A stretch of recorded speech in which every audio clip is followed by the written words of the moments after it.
reptilian elite, shapeshifters in positions of power. There's a theory so vast in its implications that accepting even a fragment of it forces you to reconsider everything you think you know about human history, power structures, and the nature of those who govern us. It suggests that the world's most influential positions, political leadership, financial control, media dominance, religious authority, are occupied not by humans, but by something else wearing human form. Reptilian entities, beings from a species that predates humanity or comes from elsewhere entirely, who can shapeshift between their true appearance and human disguise, who have infiltrated the highest levels of every society on Earth, who manipulate global events toward outcomes that serve their agenda rather than human interests. It sounds like science fiction until you start examining the evidence that believers compile. The testimonies from those who claim to have seen the mask slip, the patterns in bloodlines and power structures that suggest something beyond normal human ambition is guiding civilization toward purposes we're not meant to understand. The modern articulation of this theory owes much to David Icke, the British author and speaker, who spent decades detailing his claims about reptilian control of human society. According to Icke and others who've expanded on his work, these beings aren't recent arrivals, but have been present throughout human history, referenced in ancient texts and mythologies as dragons, serpents, gods who came from the sky and established dominion over primitive humans. The Anunnaki of Sumerian texts, the serpent in Eden, the dragon kings of Asian mythology, the feathered serpents of Mesoamerican cultures, all allegedly describing the same species, reptilian intelligences who've been interacting with and controlling humanity for thousands of years, who see us as a resource to be managed, a species to be harvested for energy, labor, or purposes we can't fully comprehend from our limited perspective. The shapeshifting ability is central to how they maintain control without being recognized.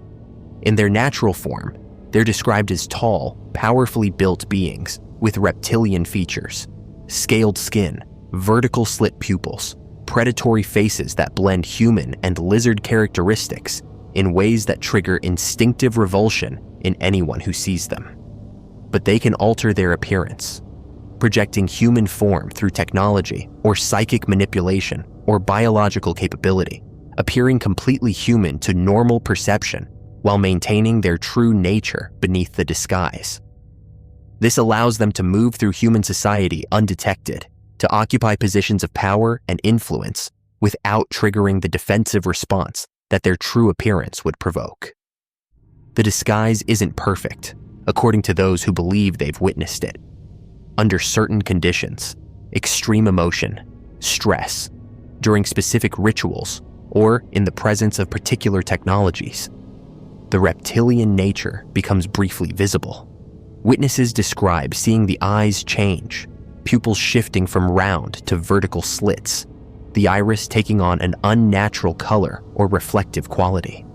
The skin seems to shimmer or scale over, as if the surface is trying to maintain human texture, but briefly reveals what's underneath. The face might elongate slightly, bone structure shifting in ways that human skulls can't accommodate. These glimpses last only moments before the disguise reasserts itself, but they're enough to convince witnesses that they've seen something that shouldn't exist, that the human they're looking at is a facade concealing something else entirely. The theory holds that reptilian bloodlines have interbred with humans over millennia, creating hybrid individuals who carry reptilian genetics but appear completely human. These hybrids are supposedly more susceptible to reptilian control, more likely to advance into positions of power, because they're being supported and guided by the full-blooded reptilians who recognize them as vessels for their agenda.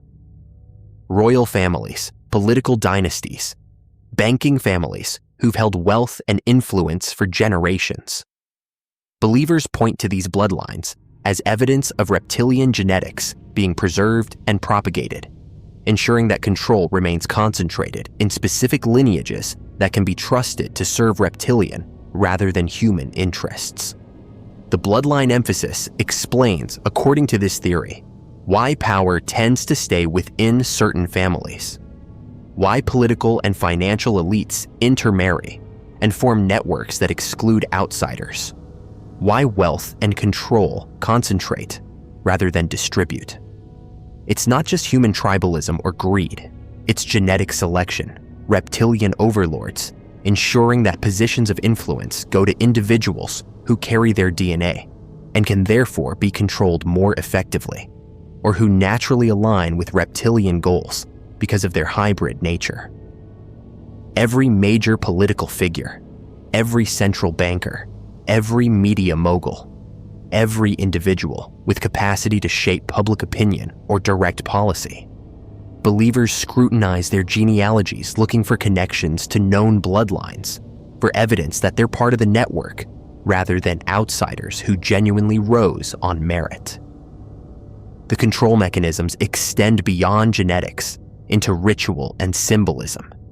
Secret societies, occult practices, ceremonies that appear to outsiders as nothing more than tradition or pageantry, but that supposedly serve actual functions relating to reptilian power structures.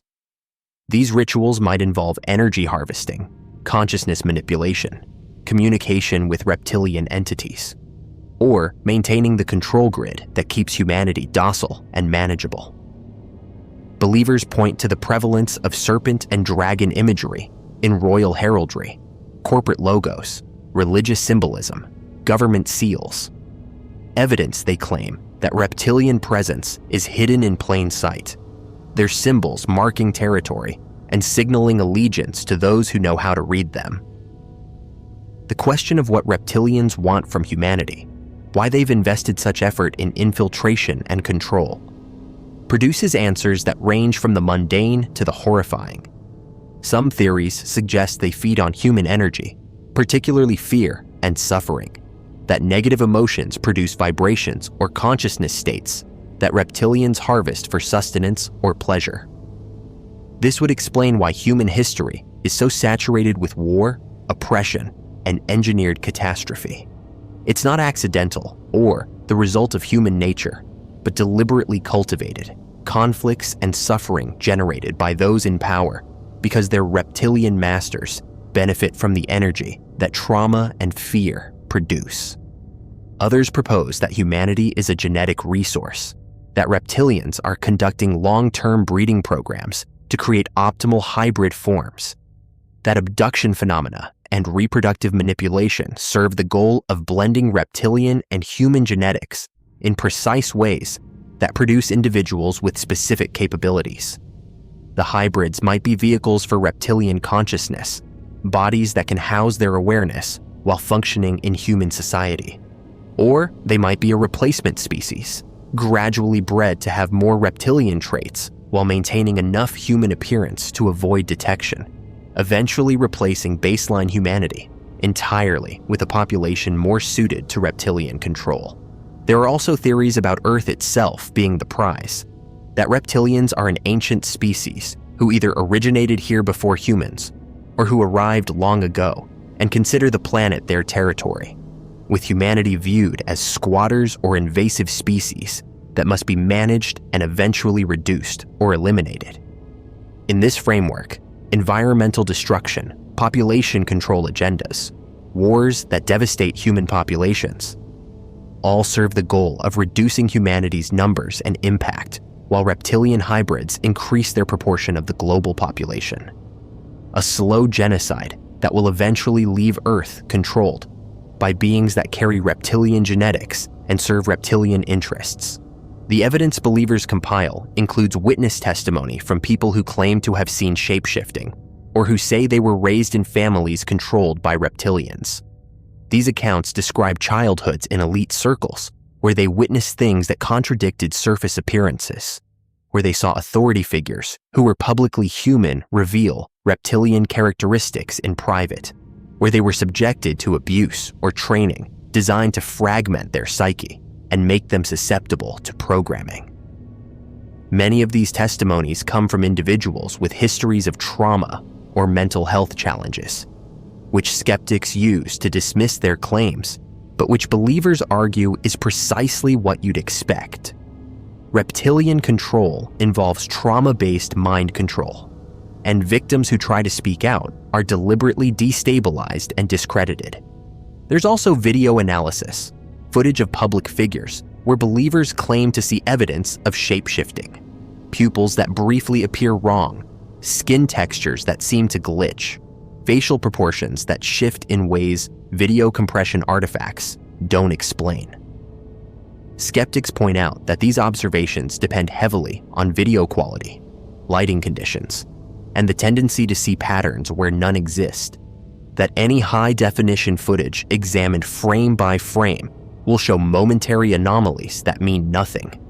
But believers counter that dismissing all evidence as artifact or misinterpretation ignores the consistency of what witnesses report.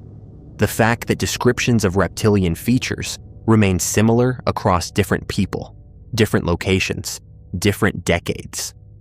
The theory also attempts to explain why disclosure hasn't occurred, why reptilians haven't been definitively exposed if they're really controlling human society. The answer is that they control the disclosure mechanisms: media, government, scientific institutions. All the systems that would be responsible for revealing and investigating such presence are operated by individuals loyal to or controlled by reptilians themselves. Any evidence that surfaces gets suppressed or ridiculed. Any witness who comes forward gets discredited or silenced. Any investigation that gets too close to truth gets redirected or terminated. The absence of mainstream acknowledgement isn't evidence that reptilians don't exist, but proof that the control system is functioning exactly as designed, keeping the truth contained within conspiracy theory forums and fringe communities where it can be safely ignored by the majority. Some versions of the theory incorporate extraterrestrial origins, suggesting reptilians came to Earth from elsewhere. Possibly the Alpha Draconis star system, which is where the term Draconians comes from, another name used for these entities. They arrived thousands or millions of years ago, established bases underground or in remote locations, and began the long process of infiltrating and controlling surface civilizations. Other versions propose they're interdimensional rather than extraterrestrial, existing in frequency ranges or dimensional layers that overlap with our reality, but aren't normally visible, able to manifest physically when needed, but primarily operating from spaces human perception can't access. The underground base theory connects reptilian presence to broader conspiracy frameworks about deep underground military bases and tunnel systems, suggesting that beneath major cities and government facilities are reptilian habitats and control centers where the actual governance occurs, where decisions affecting surface humanity are made by beings who never experience daylight or interact directly with the populations they control. Human leaders travel to these facilities for instructions or briefings, returning to make policy that appears to come from human deliberation, but is actually implementing directives from their reptilian handlers. Critics of the reptilian theory point to its origins in anti-Semitic conspiracy theories that portrayed Jewish people as secretly controlling world events, noting that reptilian theory often maps onto these same structures, substituting reptilians for Jews, but maintaining the framework of hidden ethnic or species-based control. This is a serious and valid criticism. Conspiracy theories about secret groups controlling the world have historically been used to justify persecution and violence. However, believers argue that legitimate reptilian presence is separate from anti-Semitic scapegoating, that acknowledging non-human infiltration of power structures isn't the same as claiming any human ethnic or religious group is collectively responsible for malicious control. The psychological appeal of reptilian theory is worth examining regardless of its factual validity. It provides a framework where human evil, the wars, the exploitation, the apparent sadism with which elites treat ordinary people, isn't really human at all, but the work of another species. This is oddly comforting because it suggests that humans aren't fundamentally corrupt, that the cruelty we observe in positions of power doesn't reflect human nature, but reptilian nature expressing itself through hybrid vessels. It also creates clear good and evil categories, true humans versus reptilian infiltrators, with the struggle reframed as species conflict rather than political or ideological disagreement. But there's something deeply troubling about this framework as well. If you believe powerful people aren't human, if you've dehumanized them literally by deciding they're another species, what actions become justifiable? The reptilian theory, taken to its extreme, suggests that removing these beings from power isn't political change, but species defense, that any action against them is acceptable because they're not really human and therefore don't deserve human rights or ethical consideration. This is where conspiracy theory becomes potentially dangerous, when it provides justification for violence by reframing opponents as something other than human.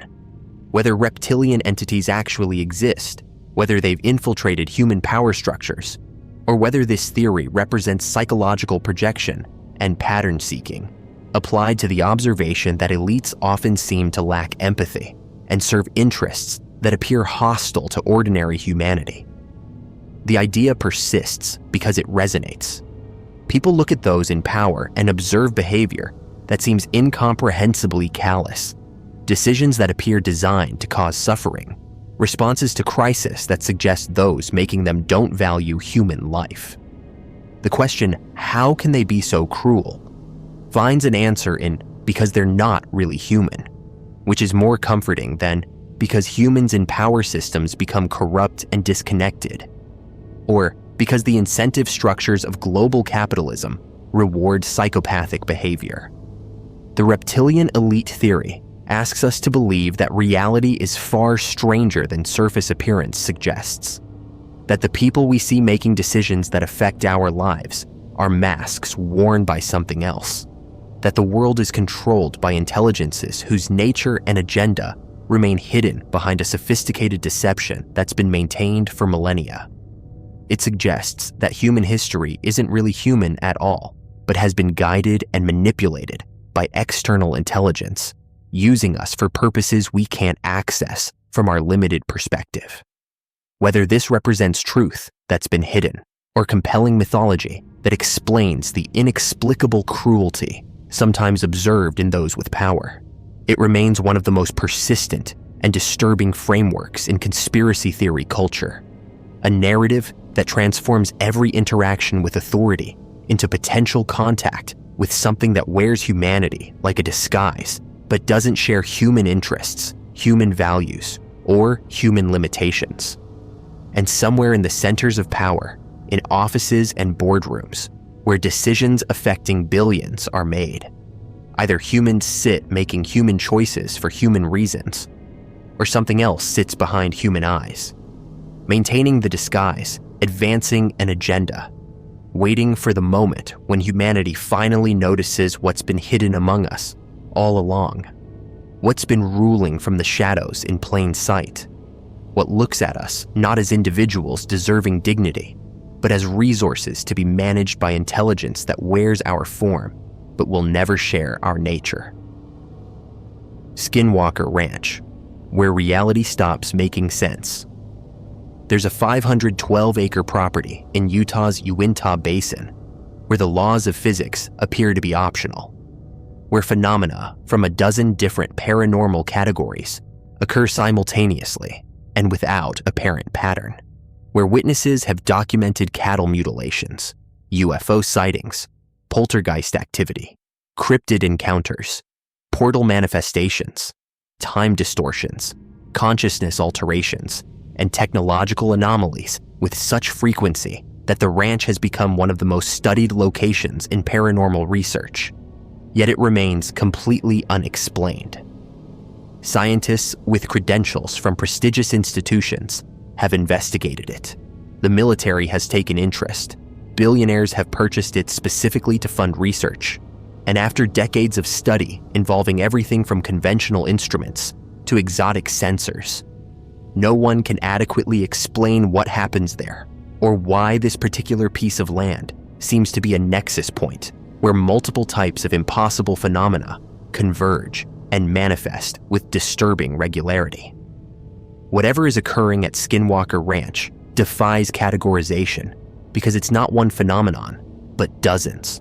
Not a single mystery, but a cascade of overlapping anomalies that suggest either the location is unique in ways that science doesn't understand, or that our entire framework for understanding reality is incomplete, that there are layers or systems operating in that space that render our normal rules of cause and effect temporarily suspended, creating an area where literally anything can happen and frequently does, where witnesses experience things that shouldn't be possible and then watch them disappear or transform before evidence can be properly documented, as if something is deliberately demonstrating that our understanding of how reality works is fundamentally flawed, and nowhere makes that clearer than this specific ranch in northeastern Utah, where reality itself seems to have stopped making sense.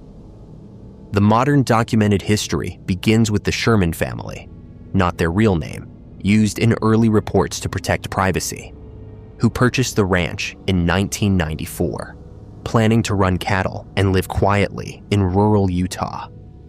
Within days of moving in, they began experiencing phenomena that escalated from strange to terrifying with astonishing speed.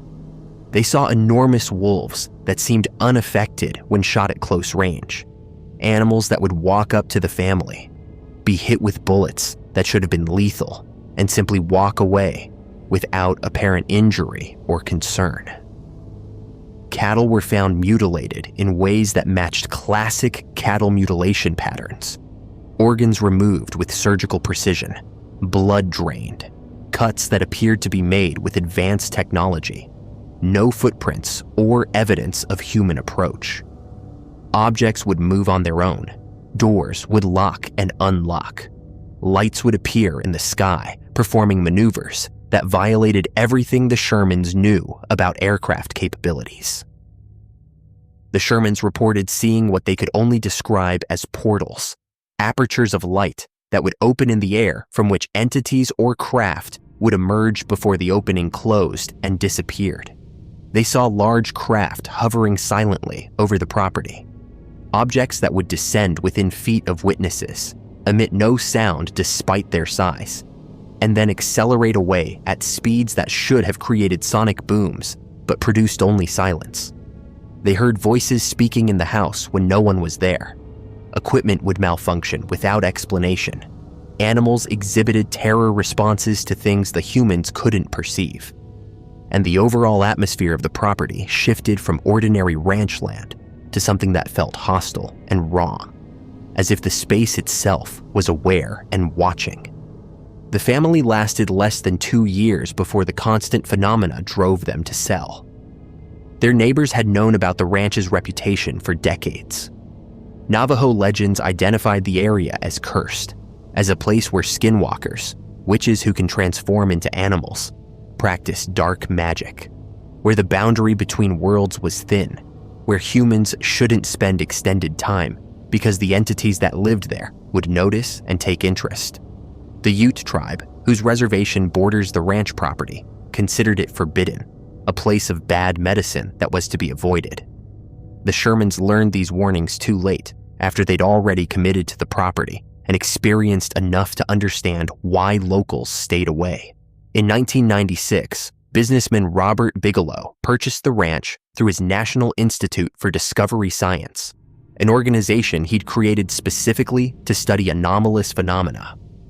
Bigelow brought in scientists, installed surveillance equipment, stationed observers continuously on the property, and began what would become years of documented investigation, attempting to understand what was happening there and why. The NIDS team collected enormous amounts of data, witnessed phenomena that multiple credible observers documented, experienced equipment failures, and technological interference that suggested active opposition to their investigation, and came away with conclusions that remain largely classified or unpublished, but that convinced Bigelow the ranch represented something genuinely extraordinary, something that exceeded his ability or resources to fully investigate or understand. The NIDS team reported similar phenomena to what the Shermans experienced, but with additional categories that emerged with systematic observation. They documented radiation spikes without identifiable sources, magnetic field anomalies that would appear and vanish without pattern, biological effects on observers that included missing time, sudden illness, psychological disturbances that would begin during ranch visits and sometimes persist after leaving the property.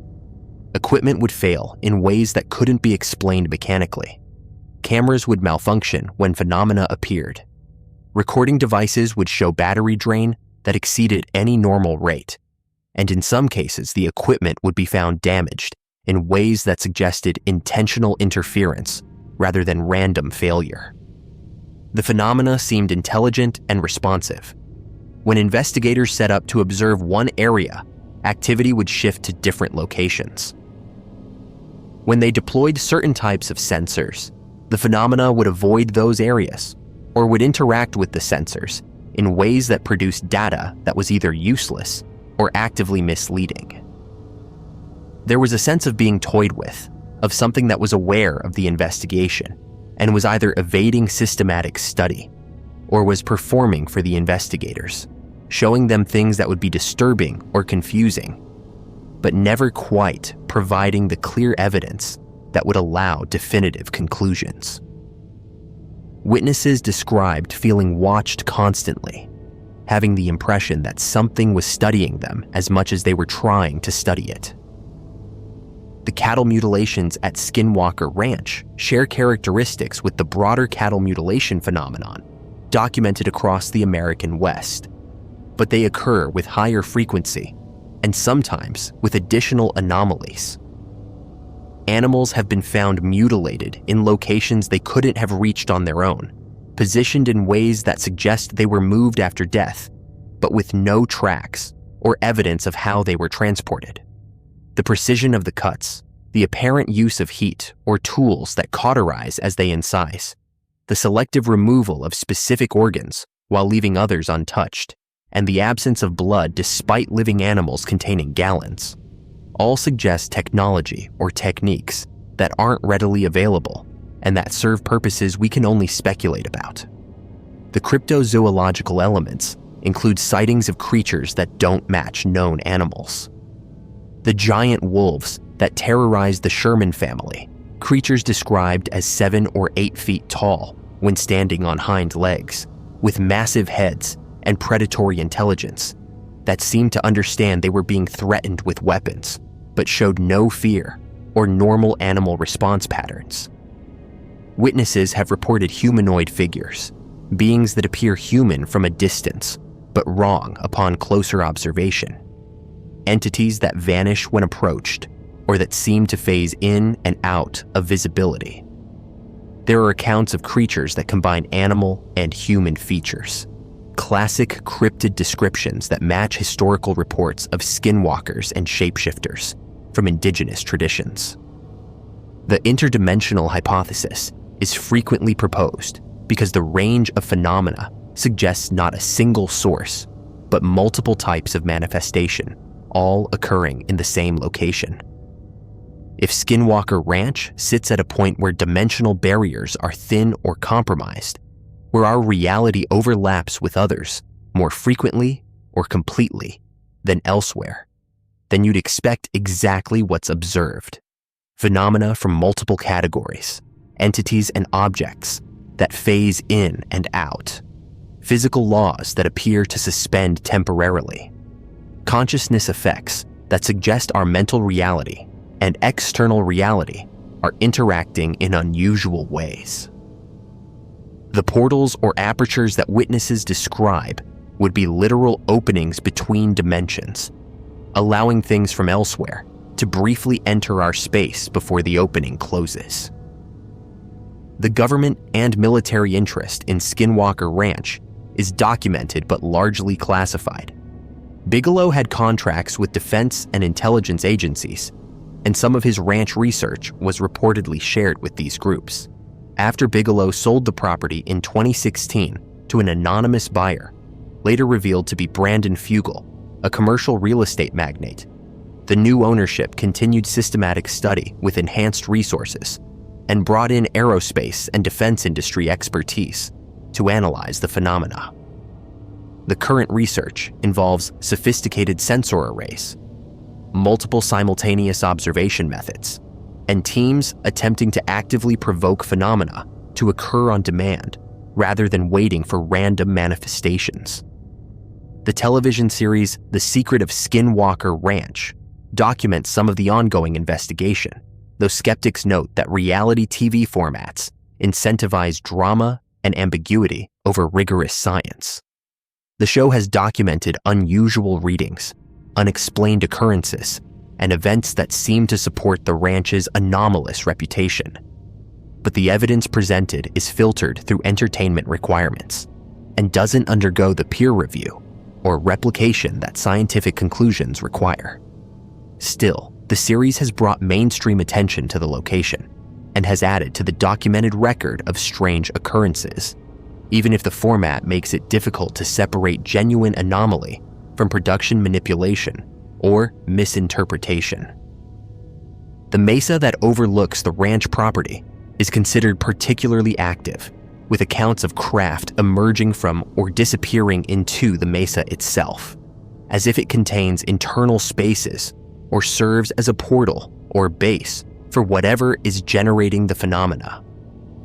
Teams have attempted to access the interior of the mesa through ground-penetrating radar and other remote sensing, finding anomalies in the readings that suggest cavities or structures that aren't accessible through normal means, or that perhaps exist in dimensional states that sensors can partially detect, but that can't be physically reached.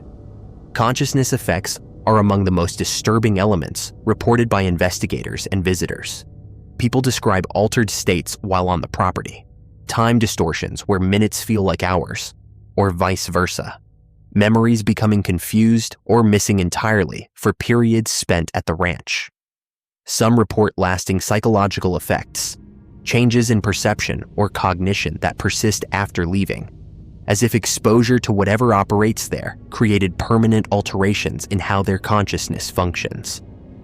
Whether these effects result from exotic energy fields, from direct mental manipulation by whatever intelligence operates the phenomena, or from trauma responses to experiencing things that violate their understanding of reality, remains unclear.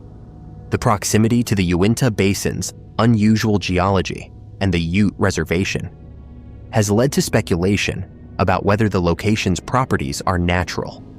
Something about the geology or magnetic characteristics of the area creates conditions where anomalous phenomena occur more readily. The basin has high rates of UFO reports generally, making the ranch part of a broader regional pattern, rather than an isolated location. Whether the ranch is uniquely active within an already active region, or whether the concentrated observation and documentation there simply captures phenomena that occur throughout the basin but go unrecorded elsewhere, is difficult to determine. The lack of consistent patterns is itself a pattern. Phenomena don't repeat predictably, don't respond to experimental protocols in ways that allow systematic study, don't manifest on demand, even when researchers attempt to create conditions that previously correlated with activity. This suggests either the phenomena are random, which seems unlikely given the intelligence and responsiveness observers report, or they're controlled by something that deliberately avoids allowing systematic documentation. If the goal is to demonstrate that anomalies occur without allowing humans to understand or predict them, the ranch phenomena accomplish that perfectly. Skeptical explanations propose the ranch's reputation creates expectation effects, where observers interpret normal occurrences as paranormal, where ambiguous data gets coded as anomalous, because that's what people are primed to see. The cattle mutilations might be predation or natural decomposition misinterpreted through sensationalist lens. The lights in the sky might be aircraft, drones, satellites, or atmospheric phenomena misidentified by witnesses primed to see UFOs. The equipment failures might be normal malfunction rates that seem significant because they're being interpreted as evidence of something anomalous. The missing time and altered states might be psychological responses to suggestion and the eerie atmosphere of a location that's been labeled as haunted or cursed. But this skeptical framework struggles with the multiplicity and consistency of witness reports, the caliber of some observers who've investigated the ranch, and the fact that phenomena occur even to skeptical investigators who arrive without belief in the paranormal. The NIDS team included PhD scientists who maintained skepticism throughout their investigation, yet documented occurrences they couldn't explain conventionally. Military and aerospace professionals who visited the ranch experienced things that challenged their frameworks despite their training and bias toward rational explanation. If the phenomena were purely psychological or misinterpretation, you'd expect that trained observers specifically looking for normal explanations would find them. Instead, they often become convinced that something genuinely anomalous is occurring. The question of whether Skinwalker Ranch is unique or simply well documented is significant. Other locations globally have similar reputations. Areas where multiple types of paranormal phenomena occur, where reality seems fluid, where witnesses experience things that defy conventional explanation. Skinwalker Ranch might represent an extreme example of something that occurs in degrees at multiple locations, places where for unknown reasons the normal rules loosen, and phenomena from various categories manifest more readily. If we could identify what makes these locations different, whether it's geology, electromagnetic characteristics, historical factors, or something else, we might understand not just Skinwalker Ranch, but the broader phenomenon of places where reality becomes permeable. The ranch continues to be studied, continues to produce reports of phenomena, continues to resist providing definitive answers, even as evidence accumulates. What happens there remains unexplained despite decades of investigation, despite sophisticated equipment, despite serious scientific effort applied by credible researchers. Either the phenomena are real and represent something about reality that science doesn't yet understand, or the entire thing is elaborate misinterpretation and expectation, creating a feedback loop that perpetuates itself through observer bias and media attention. But for those who've spent time there, who've witnessed the phenomena directly, who've experienced things that violated their understanding of what's possible, skepticism becomes harder to maintain. When you see objects that shouldn't be able to fly, when you experience time distortions and missing memory, when equipment fails in your hands, and creatures that shouldn't exist walk through your field of vision, dismissing it as misinterpretation requires ignoring your direct experience in favor of maintaining a worldview where such things can't happen. Skinwalker Ranch stands as a challenge to consensus reality, a specific location where the extraordinary occurs with enough frequency that it can't be dismissed as isolated incidents or individual delusion, where multiple witness categories have documented multiple phenomena types, where investigation continues because the questions remain unanswered and the activity continues. Whether it's a window into dimensions we don't normally access, whether it's a base or observation point for non-human intelligence, whether it's a natural anomaly where physics works differently because of unique local conditions, or whether it's simply a place that's become a focal point for human projection and expectation. Creating the appearance of phenomena through psychological and sociological processes. Rather than objective anomaly, Skinwalker Ranch endures as one of the most documented and least understood locations in paranormal research.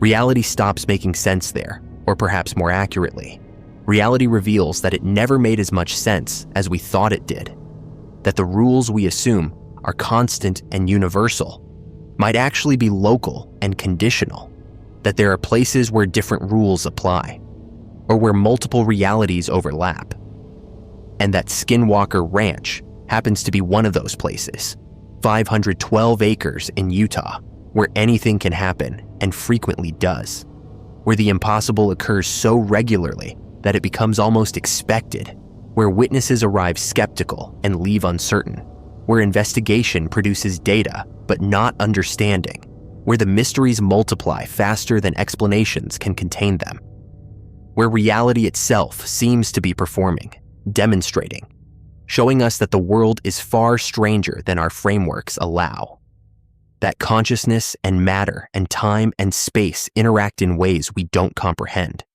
and that sometimes, in certain places, under certain conditions, the veil gets thin enough that we can see through to the other side, can glimpse what's always there but usually hidden, can experience reality without the filters and limitations that normally keep us safely confined to the narrow band of perception that makes the universe seem comprehensible and predictable, leaving Skinwalker Ranch as a permanent question mark on the landscape, a challenge to every certainty, a place where reality stops pretending to make sense and reveals itself as something far more complex, far more fluid, far more utterly strange than anything our science or philosophy has properly accounted for, waiting there in northeastern Utah for the next investigator who thinks they'll be the one to finally explain it, to finally solve the mystery, to finally make sense of the place where sense doesn't apply,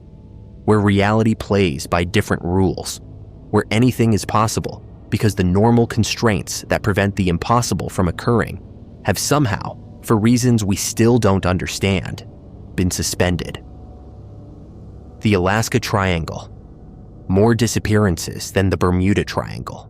There's a region in Alaska, roughly bounded by Juneau in the southeast, Anchorage to the south central, and Barrow up on the northern coast, that has swallowed more people than the Bermuda Triangle ever claimed, though it receives a fraction of the attention. Since 1988 alone, over 16,000 people have vanished in this triangular expanse of wilderness, mountains, and ice. People who walked into the forest and never returned, who flew into valleys and were never seen again, who disappeared from populated areas in broad daylight, leaving no evidence of where they went or what happened to them. The sheer scale of disappearances is staggering, averaging roughly 4 missing persons for every 1,000 residents, a rate double what occurs anywhere else in the United States. Some of these disappearances have conventional explanations. Alaska is vast, unforgiving terrain where getting lost can mean death within hours, where nature kills efficiently through cold, predation, or accident. But thousands of cases don't fit those patterns, involve circumstances that suggest something beyond environmental hazards is operating in that region, something that takes people in ways that leave investigators baffled and families without answers, without bodies, without closure, without any indication of what fate befell those who entered the Alaska Triangle and joined the thousands who vanished there before them into mystery that deepens with every new disappearance that adds to the count. The term Alaska Triangle is relatively recent, but the phenomenon it describes is ancient.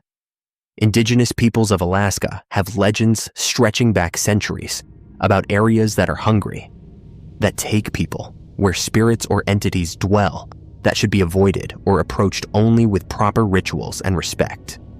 The Tlingits speak of Kushtaka, shape-shifting creatures that lure people into wilderness, particularly near water, using cries that sound like babies or loved ones in distress. Once you follow those sounds, you're never seen again. Other tribes describe regions where reality works differently, where time and space don't function normally, where the boundary between the physical world and spirit world is thin enough that people can slip through and become trapped in dimensions they can't escape from. The modern disappearances began being documented systematically only in the late 20th century. But historical accounts suggest the triangle has been claiming people since Europeans first arrived. Russian fur traders in the 18th and 19th centuries wrote about expeditions that vanished completely, ships that sailed into Alaskan waters and were never heard from again despite calm weather and experienced crews. During the gold rush, entire prospecting parties disappeared in the interior, sometimes with no bodies ever recovered despite extensive searches by those hoping to claim their discoveries. The pattern has remained consistent across centuries. People go into the Alaska Triangle, and some percentage of them simply cease to exist in any traceable way.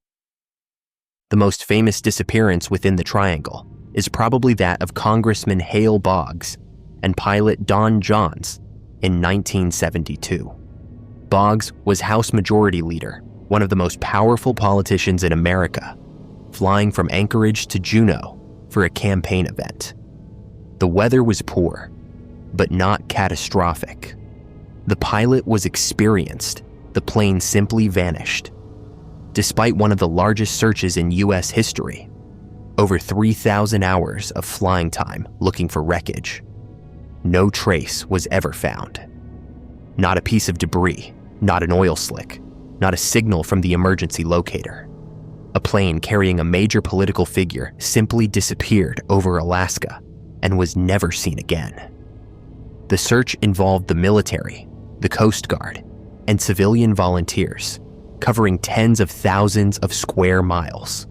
They found nothing. It's as if the plane entered the triangle and transitioned to a state where it was no longer detectable by any means at our disposal. The same year, a military transport plane disappeared in the same region under similar circumstances. Experienced crew, routine flight, suddenly gone without distress signal or wreckage. Both incidents remain unsolved, listed among the thousands of cases where people or vehicles entered the Alaska Triangle and simply stopped existing in any form we can find or measure. The vastness of Alaska is cited as explanation. The terrain is so rugged, so remote, that wreckage could lie undiscovered forever. But this doesn't explain the complete absence of debris fields, the lack of emergency beacon signals that should transmit for days, the failure to find any evidence whatsoever, despite concentrated searches involving sophisticated equipment and massive resource investment. Aircraft disappearances are particularly frequent in the Triangle. Small planes vanish with disturbing regularity. Pilots reporting normal conditions one moment and then going silent. Their planes never arriving at destinations and searches, finding nothing. Alaska has the highest rate of small plane usage in America. It's often the only practical way to reach remote communities, which partially explains the number of incidents.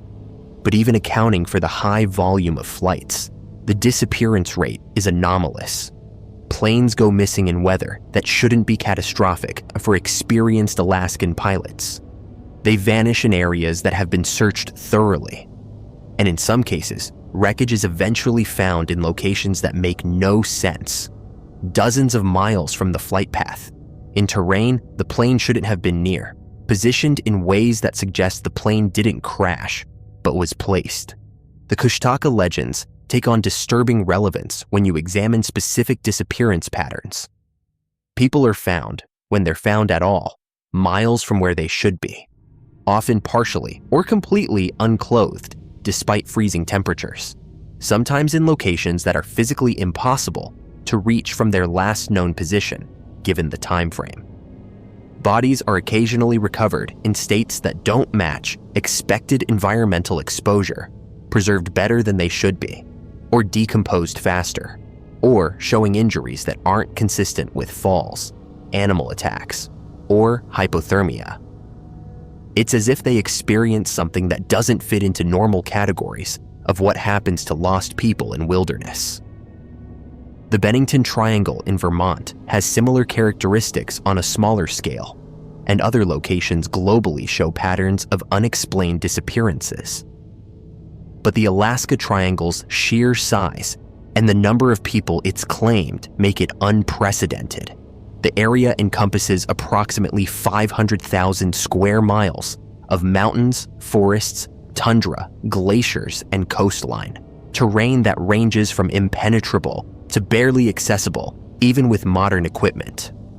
Within this vast region, forces or factors that we don't understand seem to operate with particular intensity, creating conditions where normal rules of survival and discovery don't apply, where people vanish more completely than seems possible, even accounting for environmental harshness.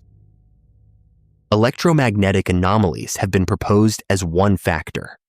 Alaska sits near the magnetic North Pole, and the region experiences significant variations in magnetic field strength that can affect compass readings and potentially disrupt aircraft instruments and navigation systems.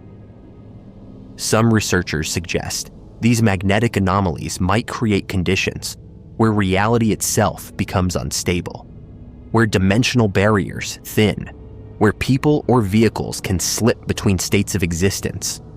The northern lights, which are frequent and intense in Alaska, result from charged particles interacting with Earth's magnetic field. Could this interaction create additional effects we don't understand, opening portals or creating fields that affect consciousness or physical presence? There are also acoustic anomalies reported in the region, sounds that shouldn't carry across the distances they're heard, voices and noises that seem to come from empty wilderness, phenomena that might relate to unusual atmospheric conditions or might represent something else, entities or systems using sound to lure, to communicate, or to manipulate human behavior. The Kushtaka legends specifically mention false voices, cries that lead people away from safety. Modern disappearances include accounts from survivors, or from people who encountered the missing shortly before they vanished, describing them as distracted, claiming to hear or see something that wasn't apparent to others, moving towards something they wouldn't or couldn't explain, before walking into the wilderness and disappearing. The psychological aspect can't be ignored. The isolation, the vast empty spaces, the knowledge that you're hundreds of miles from help, can create mental states where people make irrational decisions or experience phenomena they might not encounter in more populated or familiar environments. But this doesn't explain paired or group disappearances where multiple people vanish simultaneously, or cases where experienced outdoorsmen with survival training and equipment simply cease to exist despite having no reason to leave marked trails or safe areas. Native guides who work in the Triangle often refuse to go into certain areas, places that have bad reputation, not from documented incidents, but from traditional knowledge passed down through generations. They describe spots where people feel watched, where animals don't go, where the quality of light or sound is wrong, where staying too long produces overwhelming compulsion to leave, even if you can't articulate why. These zones of discomfort might correlate with higher disappearance rates, suggesting that indigenous knowledge has identified genuinely dangerous areas through centuries of observation, areas where whatever causes the disappearances is more active or more concentrated. The question of what happens to the bodies in cases where people are known to have died but remains are never found also suggests something unusual. Alaska has predators, bears, wolves, that scavenge and might disperse remains. But complete disappearance of all physical evidence across thousands of cases, including clothing, equipment, and skeletal material that should persist, indicates either remarkably efficient disposal by natural processes or something actively removing or concealing evidence. Some bodies that are eventually found show signs they were moved after death, positioned deliberately rather than coming to rest naturally, which implies either human involvement, which is rarely evident and rarely makes sense given the remoteness, or intervention by something else. Time distortions are reported by some who've had unusual experiences in the Triangle and survived. They describe periods where time seemed to stop or accelerate, where hours passed that felt like minutes, or vice versa, where they lost track of days despite being conscious and mobile. If the region has properties that affect temporal perception or actual time flow, this might explain why people aren't found where searches predict them to be. They've traveled further than time would seem to allow. Or they've been missing longer than they experienced. Or they've died of exposure in time frames that don't match the actual conditions they endured. The overlap with UFO sighting frequency in Alaska is also notable. The Triangle region has high rates of unexplained aerial phenomena. Lights, craft, objects that don't match known aircraft performing maneuvers that shouldn't be possible. Whether UFOs cause disappearances, whether they're attracted to the same anomalous conditions that cause disappearances, or whether they're completely unrelated phenomena that happen to occur in the same region is unclear. But witnesses have reported seeing lights or craft in proximity to areas where people later went missing. And some of the missing were last seen pointing at or discussing unusual things in the sky before they vanished. The missing persons statistics also reveal demographic patterns. Young men in their 20s and 30s are disproportionately represented, which could simply reflect who's most likely to be engaging in risky outdoor activities. But children disappear at rates that are hard to explain through normal causes.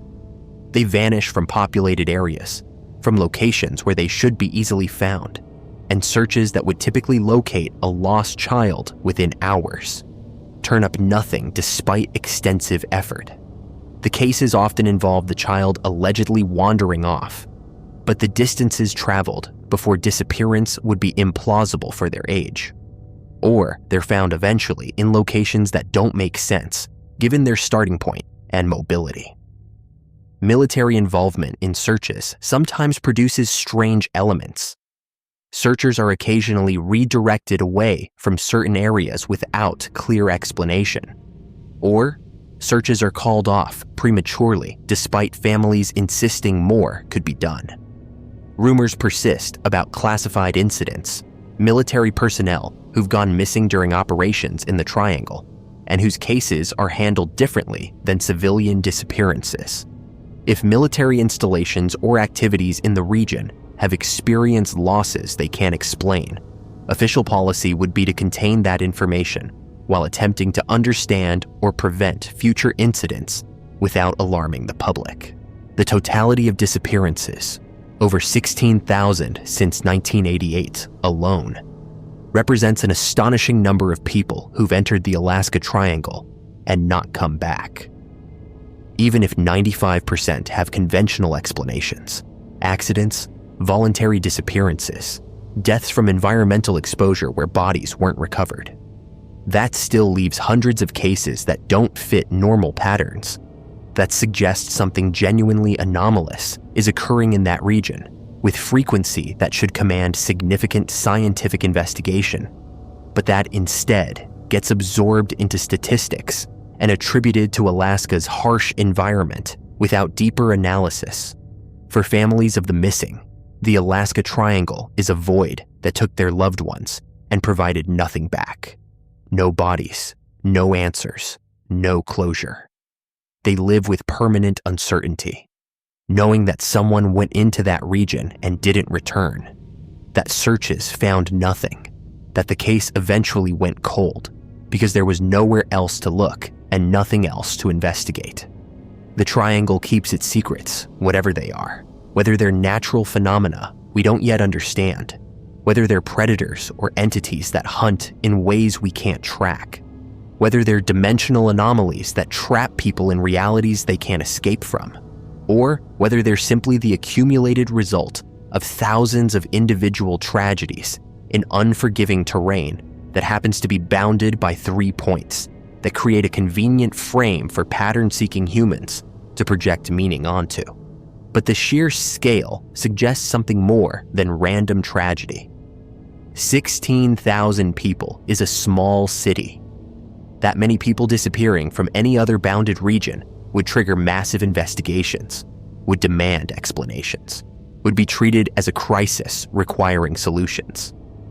In the Alaska Triangle, it's almost normalized, accepted as the price of living in or traveling through one of the last truly wild places on Earth.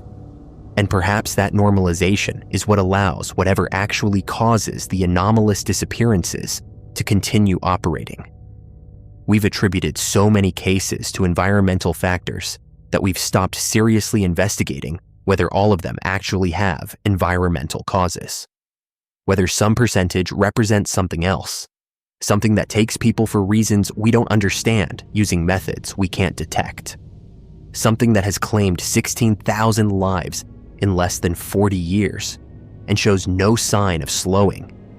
That continues to operate in the vast wilderness between Juneau and Anchorage and Barrow, in mountains and forests and tundra where reality might work differently than it does elsewhere, where the boundaries between known and unknown are thinner, where people who enter might not simply get lost or die of exposure, but might transition into states or places that searches can never reach because they exist outside the physical geography we're searching, trapped or taken or transformed by whatever makes the Alaska Triangle more than just harsh environment, makes it a genuine mystery that has swallowed more people than any other location on Earth and left behind only absence, only the haunting uncertainty that comes from knowing thousands entered and thousands never returned, and whatever took them isn't done, is still there, waiting for the next person to fly over the wrong valley,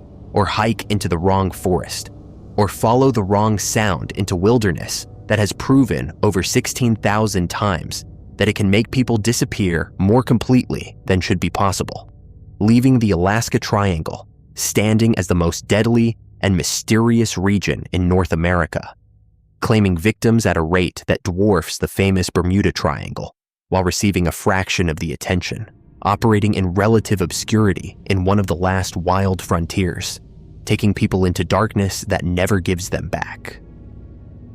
Liminal spaces. Why certain empty places feel wrong. There are places that feel wrong even though nothing overtly threatening is present. Empty hotel hallways lit by fluorescent lights that hum with electrical persistence. Abandoned shopping malls where the architecture of commerce persists without the people who were supposed to fill it.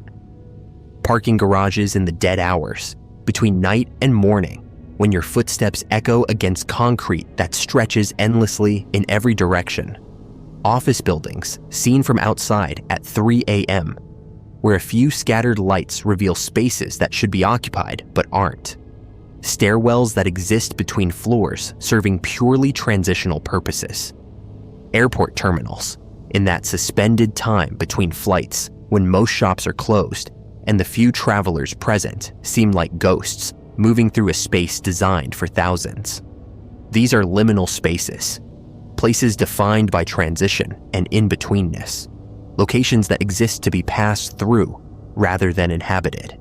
And when you encounter them empty or outside their intended context, when you're present in them during hours or conditions when you're not supposed to be, something in human consciousness recognizes wrongness that can't be rationally explained, produces unease that seems disproportionate to actual threat, creates the sense that you've stepped outside normal reality into a version that's slightly off, that functions according to different rules, that might contain things or allow events that the populated daylight version of these spaces would prevent, leaving you feeling watched or exposed or displaced in ways that make you want to leave quickly, that make you understand viscerally that humans aren't meant to occupy these transitional spaces, that being present in them when they're empty transforms them into something other than what they're supposed to be, reveals them as stages without actors, as infrastructure without purpose, as the bones of civilization showing through skin that's supposed to hide them. And this revelation, this seeing places in states they're not meant to be seen, produces psychological responses that range from vague discomfort to profound existential dread, depending on individual sensitivity and the specific characteristics of the space being experienced. The aesthetic of liminal spaces has become recognized and cataloged through internet communities that share images of these transitional zones, creating collective awareness of something that was previously just individual experience, diffuse unease that people felt but didn't have language or framework for discussing. The images that resonate most strongly share characteristics. They're empty of people, but show signs of recent or intended human presence. They're well lit, but with artificial light that creates harsh shadows and eliminates the variations of natural illumination. They're clean and maintained, but somehow feel abandoned or wrong. They show familiar architectural elements, but in configurations or contexts that feel strange. They capture spaces during times or in conditions when you don't normally experience them, creating disjunction between what the space is supposed to be and what it is in the captured moment. The psychological explanation centers on evolutionary responses to environmental cues. Humans evolved to find emptiness threatening. In ancestral environments, being alone or encountering empty spaces that should contain people might indicate danger, might mean predators have scared away the group, might suggest contamination or threat that others have fled from. Modern liminal spaces trigger these ancient responses because they present environmental incongruity. Spaces clearly designed for many people but containing none. Locations that exist specifically for human activity, but that are experienced in states where that activity has ceased or hasn't begun, creating a mismatch between expectation and reality that our threat detection systems interpret as potentially dangerous, even though rational assessment identifies no specific threat. The lighting in liminal spaces contributes significantly to their unsettling quality. Fluorescent lights produce constant, shadowless illumination that eliminates the variations and movements that natural light creates. This unchanging quality makes time feel suspended, makes it difficult to gauge how long you've been in the space, creates an eternal present moment that's disorienting because human consciousness normally tracks time partly through light changes. The specific frequency and quality of fluorescent light may also affect consciousness directly. Studies have shown that certain lighting frequencies can influence mood, cognitive function, and even produce subtle perceptual anomalies. Though whether this explains the liminal space effect or merely contributes to it remains unclear.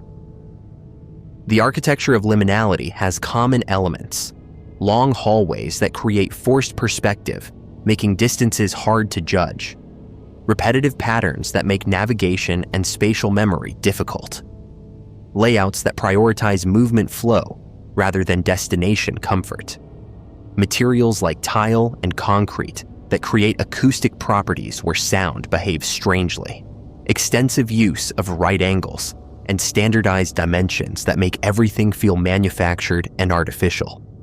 These design choices make sense for their intended functions. Airports and hotels need to move people efficiently. Parking structures need to maximize space.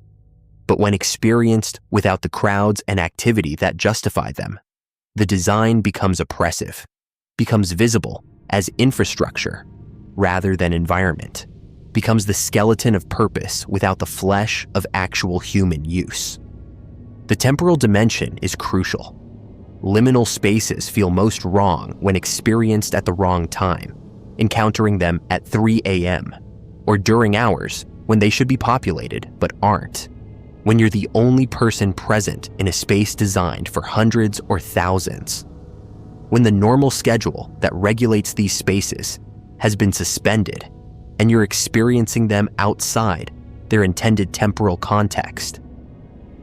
This temporal wrongness compounds the spatial wrongness, creating a sense that you've slipped between the cracks of normal time, that you're experiencing reality in a mode that isn't supposed to be accessible, that the rules might be different here in this empty at the wrong time version of a space that exists differently when properly populated.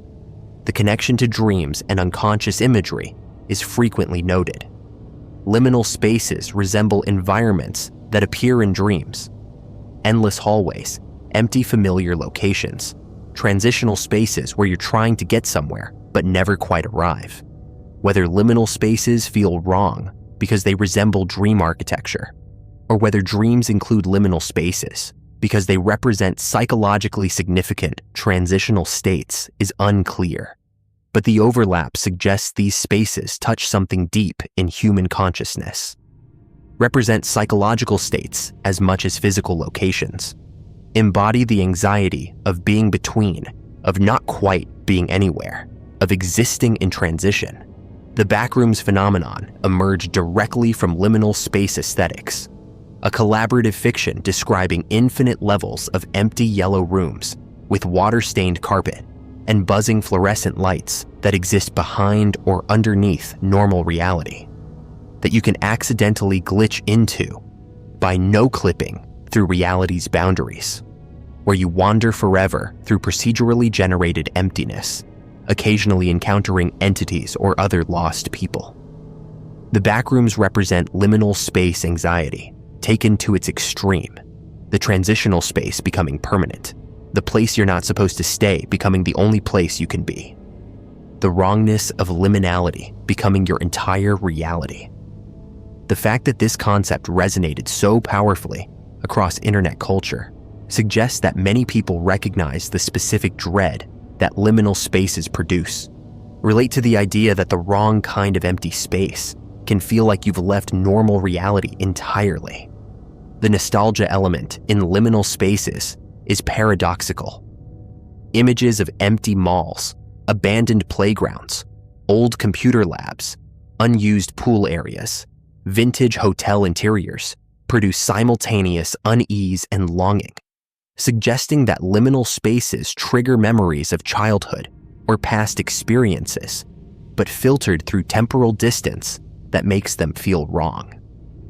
You remember being in these kinds of places when they were functioning and occupied, and seeing them empty creates cognitive dissonance between memory and present perception, between the vital, busy place you remember and the hollow, empty version you're seeing, suggesting that all spaces eventually become liminal, that everything ends up abandoned and empty, that the places we remember are already gone, even if structures that resemble them still physically exist.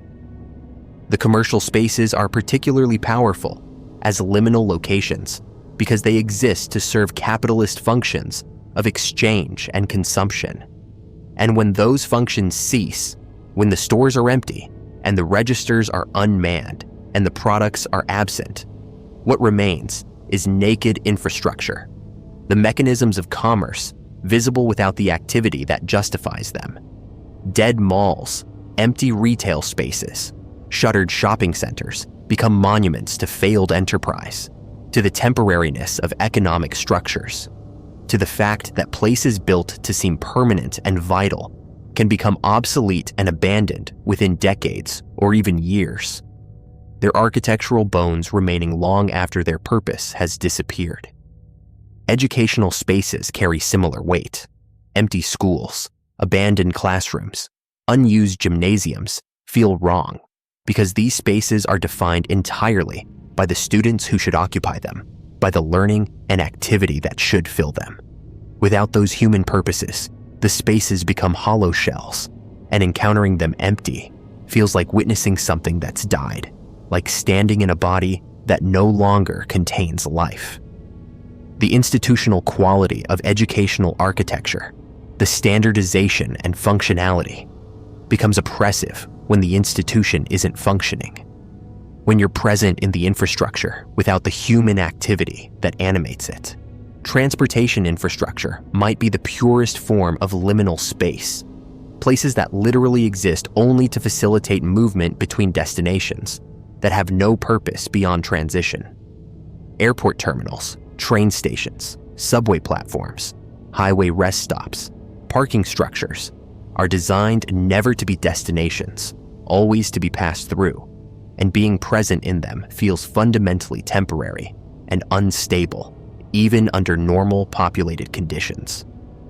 When empty or experienced during off hours, These spaces intensify their inherent liminality, become extremely pure versions of in-betweenness, places where you're neither where you were nor where you're going, suspended in transit, existing in a state that's by definition temporary and transitional. The geographical component affects liminal space perception. The American landscape, with its sprawling suburbs, strip malls, highway systems, and standardized commercial architecture, repeated identically across thousands of locations, produces liminal aesthetics more readily than older, more varied architectural environments. The newness and standardization mean you could be anywhere or nowhere. Landmark and place-specific identity are reduced. Everything looks like everything else, and this generic quality makes the spaces feel unreal, makes them feel like sets or simulations, rather than actual places with history and specificity. When emptied of people, these genericized landscapes become supremely liminal, become the architecture of nowhere, of standardization and repetition, creating spaces that exist more as concepts than as actual lived places. The horror dimension of liminal spaces draws on their inherent wrongness. Horror fiction and games increasingly use liminal aesthetics because these spaces naturally produce unease, provide settings where the normal rules feel suspended, where threat feels possible, even though nothing overtly threatening is present. The empty space itself becomes the threat, or rather the potential of the empty space. The fact that it could contain anything, because you can't see what's around the next identical corner, can't predict what might emerge from the transitional emptiness that surrounds you. The experience of being in liminal spaces varies individually. Some people are highly sensitive to the disorienting, disturbing qualities of these environments, feel intense wrongness and desire to leave, experience actual anxiety or distress when trapped in liminal conditions. Others notice the strangeness, but aren't particularly disturbed, can navigate and occupy transitional spaces without significant psychological impact. This variation might relate to different threat sensitivity, to how strongly individual nervous systems respond to environmental incongruity, to whether personal history or trauma makes empty or transitional spaces particularly triggering. The pandemic intensified global experience of liminality. Familiar spaces became empty or reconfigured. Streets and stores and public places that should have been populated stood vacant. The normal rhythms of activity were suspended, and people worldwide experienced their environments in liminal states, seeing them at the wrong times in the wrong conditions, witnessing emptiness where crowds should have been. This collective experience of seeing our environments in states they weren't supposed to be in, of experiencing the infrastructure of normal life without the activity that animates it, created widespread recognition of what liminal spaces feel like, of that wrongness that comes from being present in places that are functioning incorrectly, that are showing their bones, that are empty when they shouldn't be. Whether liminal spaces are purely psychological phenomenon, whether they're locations where something genuinely strange occurs because of their transitional nature, whether they're places where reality is thinner or where consciousness behaves differently, or whether they simply represent human sensitivity to environmental wrongness and evolutionary responses to emptiness.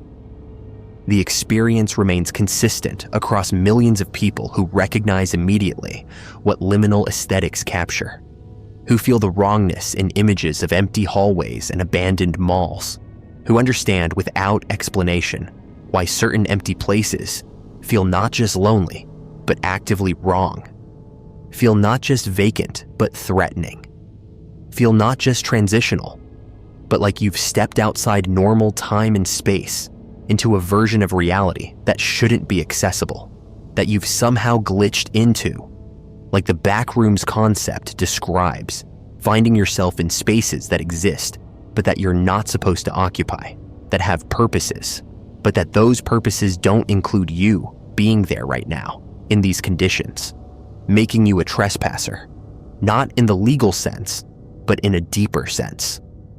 A person present in spaces and times that the architecture and purpose of these places never intended for occupation, making you wrong for being there as much as the place is wrong for being empty, creating mutual wrongness that produces the discomfort and unease and vague dread that characterizes liminal space experience, that makes you want to move quickly through and out of these transitional zones, that makes you understand why these are places to pass through, not to remain in.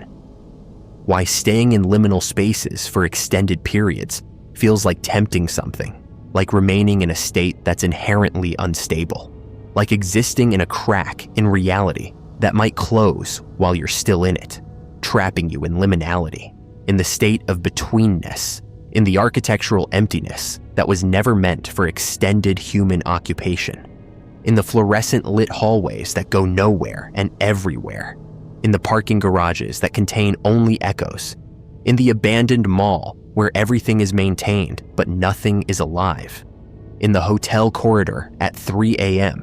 where you're the only guest and the carpet pattern repeats infinitely in both directions, in the liminal spaces that exist throughout our built environment, waiting empty and humming and wrong for those moments when someone encounters them outside their proper context and feels for an instant that reality has thinned, that the boundaries have weakened, that they've stepped somewhere they weren't supposed to be, somewhere between where they were and where they're going, somewhere that exists only to be passed through, but where they've somehow stopped, frozen in transition, suspended in the wrongness of liminal space, where time feels stuck and direction feels uncertain, and the normal rules of being somewhere don't quite apply, because you're not really somewhere. You're between. You're in the hallway between rooms, in the stairwell between floors, in the terminal between departures, in the space that has no identity except as passage, in the architecture of pure transition that when encountered empty reveals itself as the stage said it always was, as the infrastructure without the activity, as the bones of purpose without the flesh of human use, as liminal, as wrong, as the places that feel wrong precisely because they're places that shouldn't feel like anything, that should be invisible in their transitional function, that become visible only when something goes wrong, when you're there at the wrong time, or the space is empty when it should be full, or you're alone when you should be accompanied by the crowds that justify these vast commercial and institutional spaces, leaving you standing in wrongness, in liminality, in the uncomfortable recognition that the places we build and move through every day can transform into something deeply unsettling, something that triggers ancient fears and modern anxieties, something that makes us understand viscerally that certain empty places feel wrong because they are wrong, are places that exist outside proper occupation, are spaces we were never meant to really see or know. We're only meant to pass through without thinking, without looking too closely, without noticing how strange they are, how empty they can be, how deeply wrong they feel when you're present in them in the wrong way at the wrong time, experiencing liminality, not as quick transition, but as prolonged state, not as passing through, but as being stuck in the in-between, in the spaces that connect, but that aren't themselves destinations, that facilitate movement, but that aren't places, that exist but don't belong, that feel wrong because they are wrong, liminal spaces where reality shows its seams, and human consciousness recognizes something it's not supposed to see, the emptiness beneath occupation, the silence beneath noise, the wrongness beneath the functional surfaces we navigate daily, without ever quite acknowledging how strange these transitional spaces actually are, until we encounter them empty and realize with discomfort that we've been passing through wrong places our entire lives without ever quite noticing, until that moment when the space is empty and the lights are humming and we're alone, and suddenly the wrongness is unavoidable, is present, is all there is. Black-eyed children entities that knock on doors at night. There's a knock on your door late at night, hours after any reasonable person would be making social calls, when the neighborhood is dark and silent, and you're preparing for bed. You weren't expecting anyone. You approach cautiously, look through the peephole or window, and see children standing on your porch. They're young, maybe 10 to 14 years old, dressed normally, standing still with an unnatural patience that immediately feels wrong.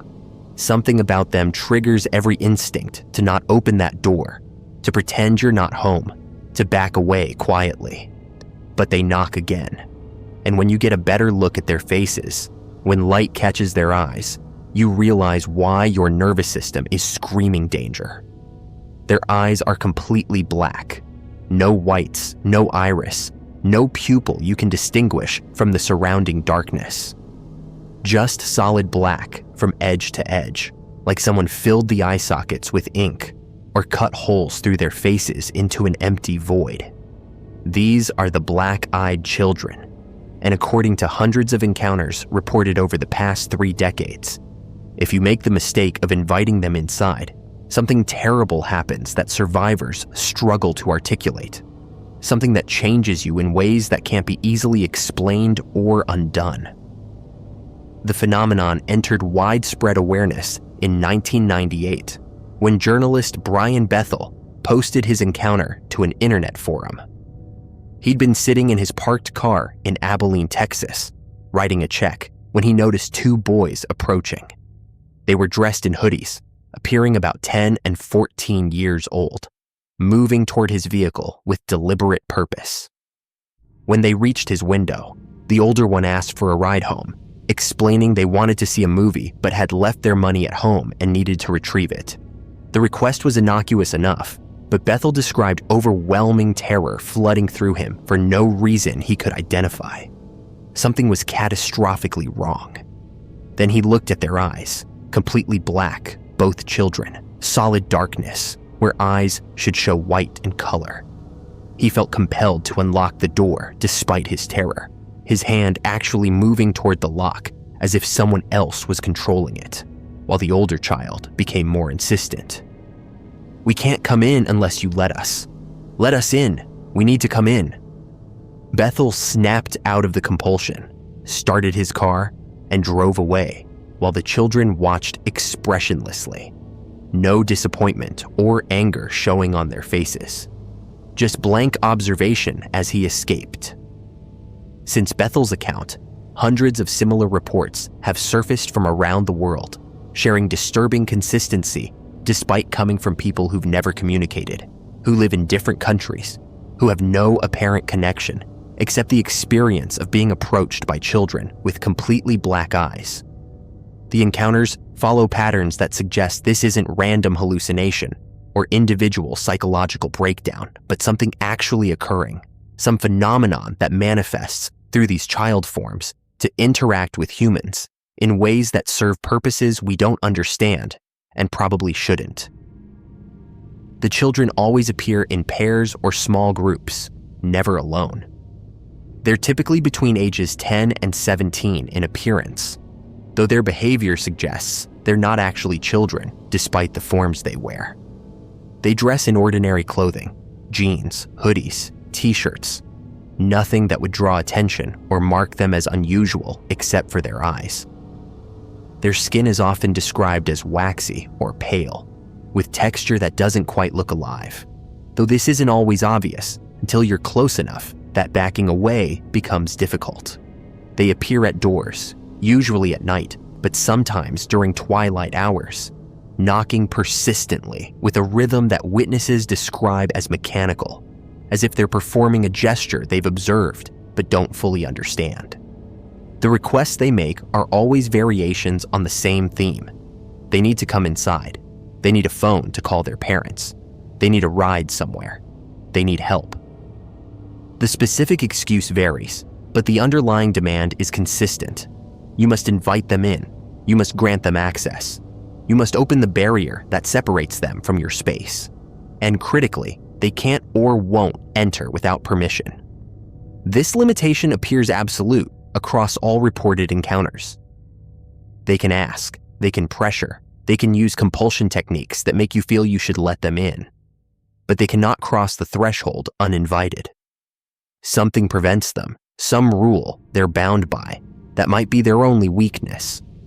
The compulsion aspect is what makes encounters so dangerous.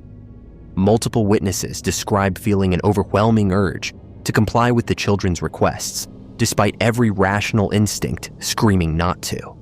It's not that the children are particularly persuasive in any normal sense. Their speech is often flat and repetitive, lacking the natural emotional cadence human children use when asking for help.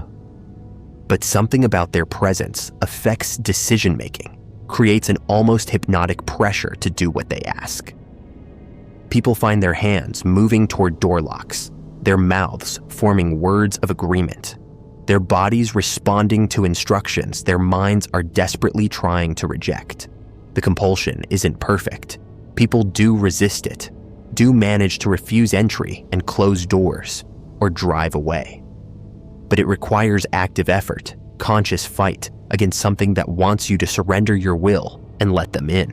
What happens if you do let them in is where accounts become fragmented and disturbing.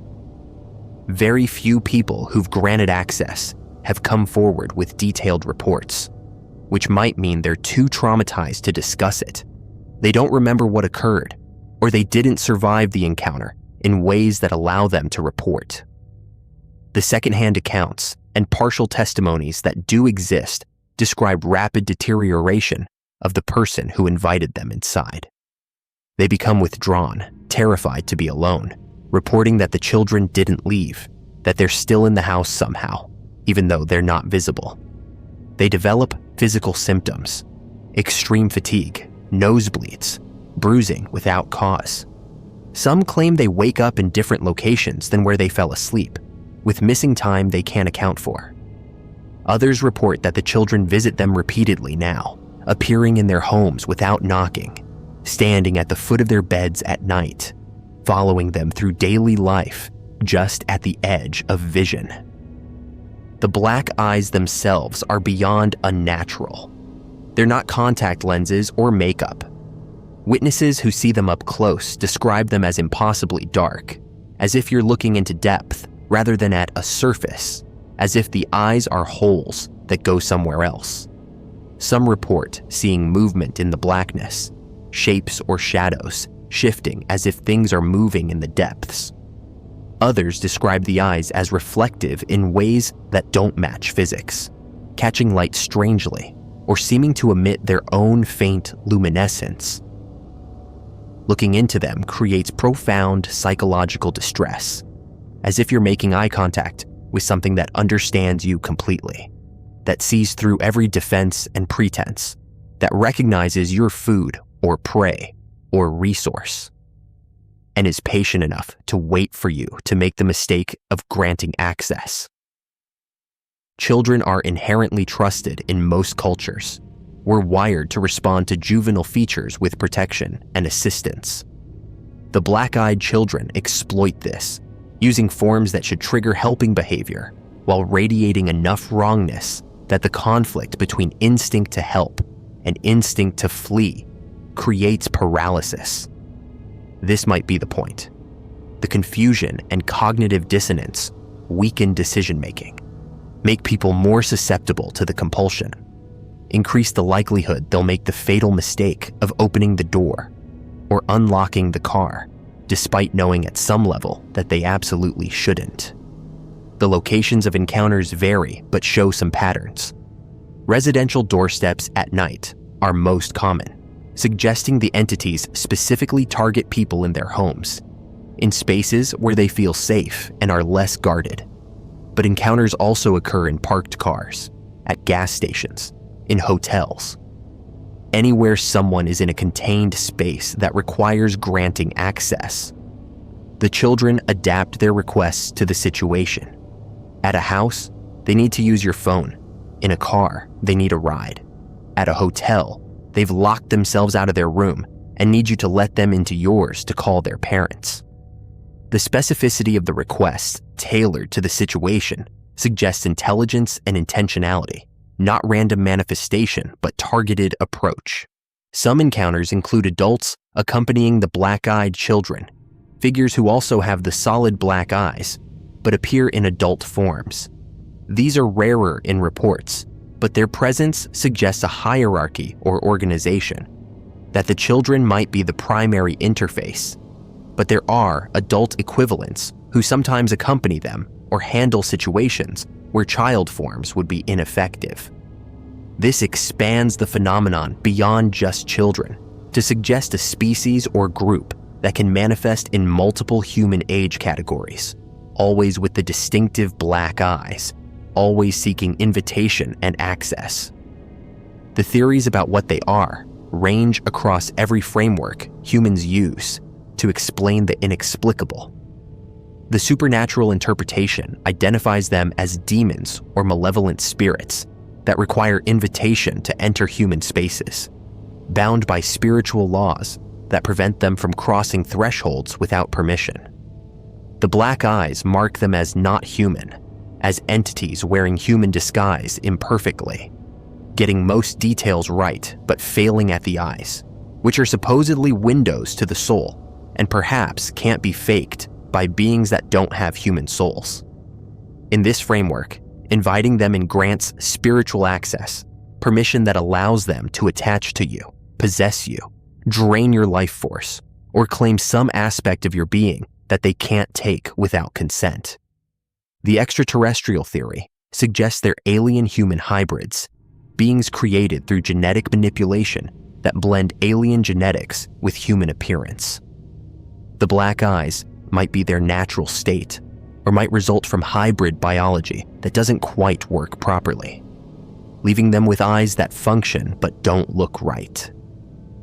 They approach humans perhaps as part of ongoing study or resource extraction, needing voluntary access to implant monitoring devices, extract genetic material, or conduct experiments that require the subject's consent for reasons relating to universal laws or technological limitations we don't understand. Interdimensional theories propose their beings from parallel realities that can briefly manifest in our dimension, but need human permission or interaction to stabilize their presence. The threshold between spaces, a doorway, a car door, any barrier that defines inside and outside, might represent the dimensional boundary they're trying to cross. And human consent somehow provides the energy or authorization needed for them to fully transition into our reality. The black eyes could be what happens when eyes from another dimension are viewed in ours, the appearance our brains generate when trying to process visual organs that don't properly translate into our physics. There are also darker theories suggesting government experimentation, children subjected to genetic or consciousness modification that left them changed, perhaps used as agents or weapons that exploit human compassion and trust. The black eyes might result from procedures that altered their neurology or installed technology that uses the eye sockets. They seek access to homes to gather intelligence, install surveillance, or test psychological weapons on unsuspecting populations. This frames them as victims and weapons simultaneously. Children who were human once, but have been transformed into something that serves purposes their handlers programmed into them. The vampiric parallel is obvious and perhaps intentional. Classic vampire mythology requires the creature to be invited across the threshold before it can enter and harm you. The black-eyed children follow this same limitation, as if they're updated versions of that archetype, adapted for modern culture where vampires are romanticized rather than feared. By appearing as children, they bypass the adult threat presentation while maintaining the fundamental rules. They can pressure and compel, but the threshold holds unless you grant passage. And like vampires, the encounter doesn't end after they leave or you refuse them. There are reports of them returning night after night to the same location, knocking at the same door, making the same requests, wearing down resistance until the exhausted homeowner finally gives in, just to make it stop.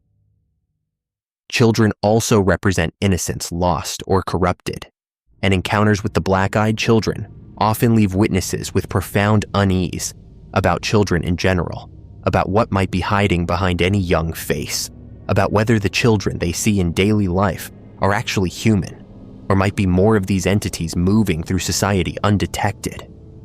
This psychological contamination might be part of the purpose, not just the immediate interaction, but the lasting damage to trust and certainty, the implanted doubt that spreads through communities as people share their experiences and start looking at every child with suspicion.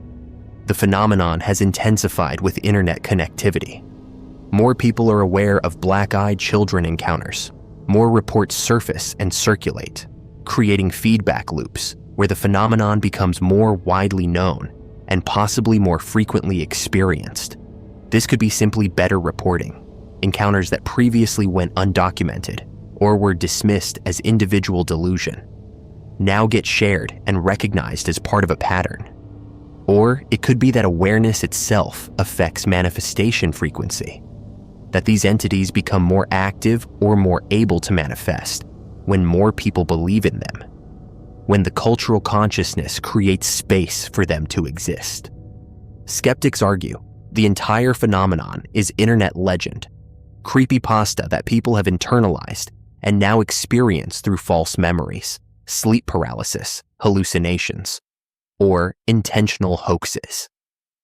The consistency of reports could reflect shared cultural narratives rather than shared encounters with actual entities. We're pattern-seeking creatures, and once a story template exists, we unconsciously shape ambiguous experiences to fit that template. A strange child at your door becomes a black-eyed child in memory, because that narrative is available and provides explanation for the unease you felt. But this explanation struggles with certain elements. The encounters include details witnesses didn't expect, reactions they didn't consciously control, physical effects that persist beyond the psychological. The compulsion to invite them in isn't something people report wanting to experience or believe they'd feel. The absolute nature of the threshold restriction across all reports suggests operational reality rather than narrative convention. And the fact that encounters continue to be reported by people who've never heard of the phenomenon until after their experience, who come to online communities searching for explanation for what happened to them and are shocked to find hundreds of similar accounts, indicates something beyond simple cultural transmission of folklore. What the black-eyed children want, if they're real, remains unclear. Access is the immediate goal, but access to what and for what purpose? Do they feed on fear, on life energy, on something humans possess that they need? Are they collecting people, harvesting something from those who let them in? Are they scouts for invasion, testing human defenses and gathering intelligence? Are they lost, genuinely needing help, but unable to ask in ways that don't trigger terror, because their nature is so fundamentally different from ours that communication fails? The possibilities range from predatory to tragic, from malevolent to merely alien, and we have no way to determine which is accurate without taking the risk of letting them in and discovering firsthand what they do with the access we've granted. What's certain is that if you hear a knock at your door late at night, if you see children standing there with requests that don't quite make sense, if something makes you hesitate before opening that door, despite them being just kids who need help, trust that instinct absolutely. Look at their eyes. If they're black, solid black, with no white visible, do not open the door. Do not invite them in. Do not let them into your car. Do not grant any access to your space, no matter how much you feel compelled to help them, no matter how insistent they become, no matter how cruel it seems to refuse children in need. Because they're not children, not in any way that matters. And whatever they are has learned that appearing in child form with black eyes that suggest something wrong underneath gets them close enough to use compulsion and pressure, and that eventually, statistically, someone always opens the door, someone always lets them in, and those people either don't talk about what happened next or can't, leaving only gaps in the data where testimony should be, silence where there should be warning, and the black-eyed children standing patiently on another doorstep somewhere else, knocking with that mechanical rhythm, waiting for the next person to make the mistake of looking into those impossible eyes and feeling their hand moving toward the lock despite everything inside them, screaming to leave the door closed, to back away, to survive the encounter by refusing the one thing these entities need from you: permission to come inside. The borehole that recorded screams from hell. In 1989, a story began circulating through Christian newsletters, evangelical radio programs, and missionary networks claiming that Soviet scientists drilling the Kola Super Deep borehole, a real scientific project that had penetrated deeper into Earth's crust than any previous drilling operation, reaching depths of over 12 kilometers, had broken through into a massive underground cavity, and upon lowering temperature-resistant microphones into the opening, had recorded sounds that could only be described as millions of human voices screaming in agony. The unmistakable sounds of souls suffering in hell.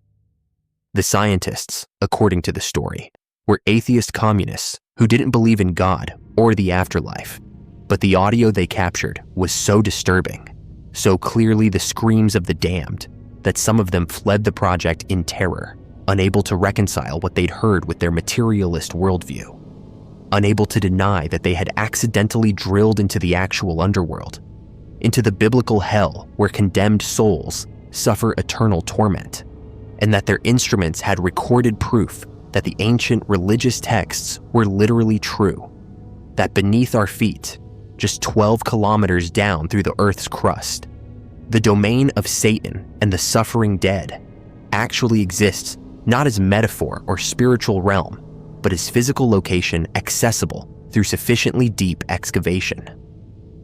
The story included details that gave it credibility: the specific location in Russia's Kola Peninsula, the depth of 12 kilometers, which matched real data from the actual borehole project.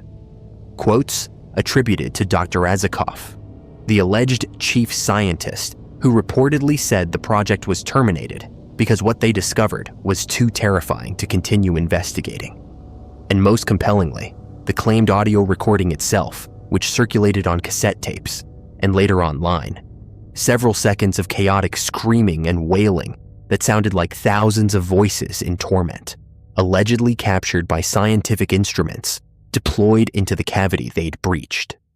The story spread rapidly through Christian communities, appearing in magazines and newsletters, being repeated from pulpits, shared as testimony to the reality of hell and the truth of Scripture, becoming so widespread that it was treated as established fact by significant portions of evangelical Christianity, despite immediately raising questions about its authenticity, despite the obvious problems with the narrative, despite the lack of verification from any legitimate news sources or scientific institutions, despite eventually being thoroughly debunked as hoax, as deliberate fabrication created by combining real details about the Kola borehole with fictional elements and manufactured audio, yet persisting decades later in conspiracy theory communities and fundamentalist circles, where it continues to be cited as evidence that hell is real and located in the Earth's interior, and that scientists accidentally proved this in 1989 before suppressing the discovery, making the sounds from hell one of the most successful religious urban legends of modern times. A story that either documents the most significant theological and scientific discovery in human history, or documents how easily fabricated stories can spread when they tell people what they want to believe, when they confirm existing religious convictions about the reality of hell and divine judgment, leaving the well-to-hell story hovering between testified to fact and demonstrated hoax, between evidence of literal hell and evidence of human gullibility, between proof that spiritual realms have physical locations and proof that conspiracy theories and religious legends can survive debunking indefinitely if the audience has sufficient motivation to believe them. The Kola super deep borehole is real. It exists on the Kola Peninsula in northwestern Russia, was drilled between 1970 and 1994 as scientific research project studying the Earth's crust, and reached a depth of 12,262 meters, making it the deepest artificial point on Earth until exceeded by oil wells, using different drilling techniques in later decades. The project was legitimate science, investigating deep geology, testing theories about crustal composition, studying seismic discontinuities, and gathering data about Earth's interior that couldn't be obtained through surface observation. The borehole hit unexpectedly high temperatures at depth, over 180 degrees Celsius at 12 kilometers, which exceeded predictions and eventually made further drilling impractical because conventional drill bits couldn't function in those conditions. The project was closed in 1994 for economic and technical reasons following the Soviet Union's collapse, not because they discovered hell. The Well to Hell story appears to have originated with a Finnish Christian newsletter in 1989, which published an article claiming the discovery had occurred and that scientists had been terrified by what they found. The story was then picked up by Trinity Broadcasting Network in the United States, where it was broadcast on Christian television and spread rapidly through evangelical communities. The supposed scientist, Dr. Azikov, appears to be fictional. No records of a geologist or seismologist by that name associated with the Kola project exist. The quotes attributed to him have never been verified in any Soviet scientific publication or documentation from the actual project. The audio recording that supposedly captures the screams from hell has been analyzed and appears to be fabricated from multiple sources. Audio forensics suggests it's a composite of horror movie sound effects, manipulated recordings of crowds, and possibly animal sounds processed to sound human-like, layered together to create chaotic screaming that doesn't have the acoustic characteristics of sound recorded in the specific environmental conditions that would exist in a deep borehole. The recording also doesn't match what would be captured by the temperature-resistant microphones that would have been used in actual deep Earth research. Such equipment would produce very different audio quality and frequency response than what appears in the circulated recording. The physics of the claimed discovery are problematic. Sound requires a medium to travel, typically air, and the cavity described in the story would need to be enormous and filled with air at depth, which is geologically implausible.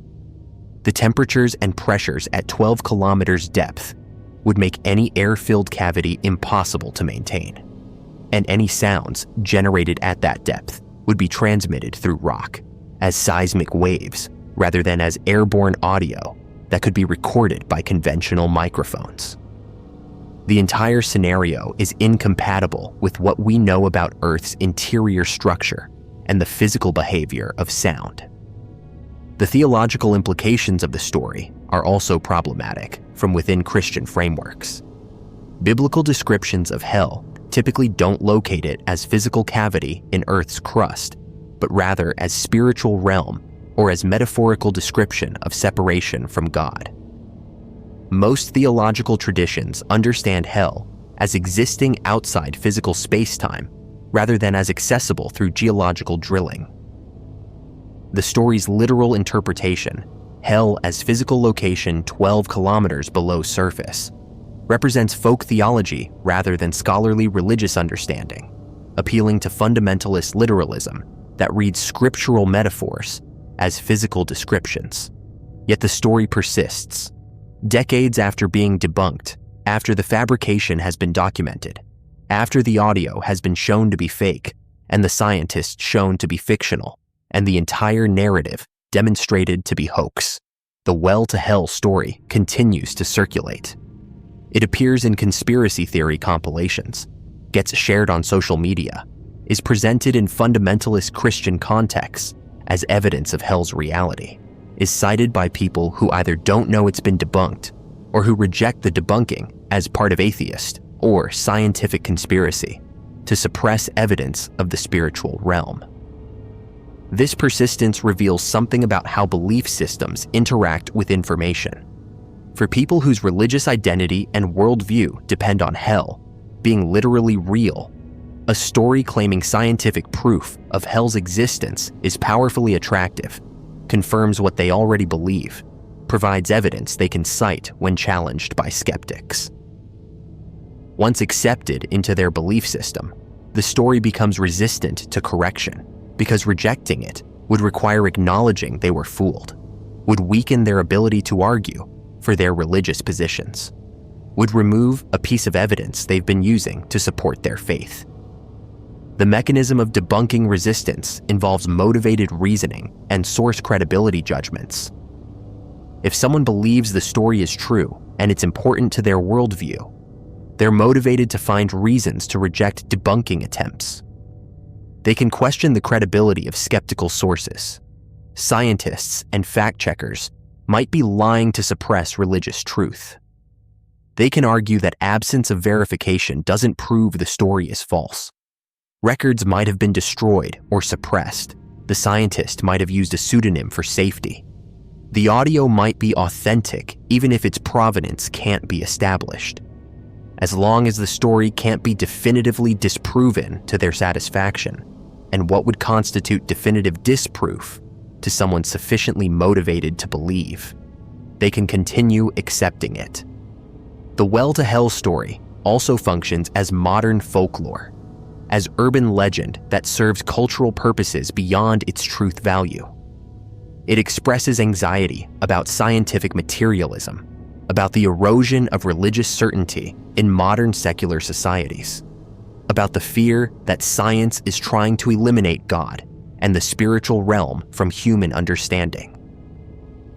The story pushes back against this, suggests that even atheist scientists conducting secular research can't escape divine reality, that hell exists whether they believe in it or not, that their instruments will record spiritual truth even when their minds refuse to acknowledge it. It's revenge fantasy for religious believers who feel marginalized by scientific authority. A story where the scientists are forced to confront that they were wrong, that the religious were right all along, that reality includes the spiritual dimensions that materialism denies.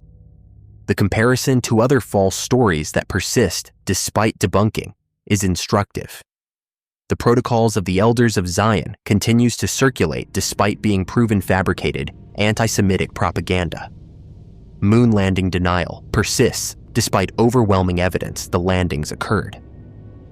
Flat Earth belief exists despite trivial ability to demonstrate Earth's sphericity.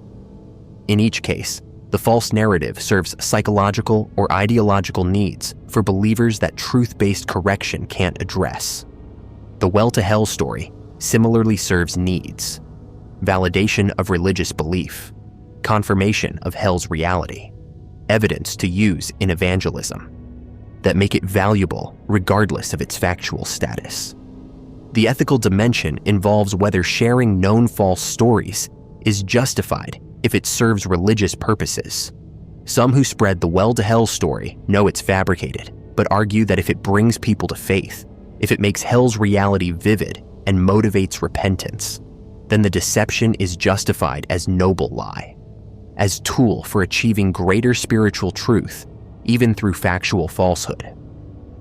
Others argue this is deeply problematic, that faith built on false testimony is compromised, that when the falsehood is revealed, it undermines credibility of religious claims generally, that truth matters intrinsically, and using lies to promote religious belief is self-defeating and ethically wrong. The original fabricator's motives remain unclear. Was it deliberate hoax intended to fool credulous believers, prank, or social experiment to see how quickly false story would spread through religious communities? Was it sincere but mistaken belief by someone who combined fragmentary information about the Cola Project with religious imagination, creating story they believed might be true, and sharing it without adequate verification? Was it evangelical tool, fabrication intended to serve faith by making hell vivid and real to audiences that might be wavering in belief?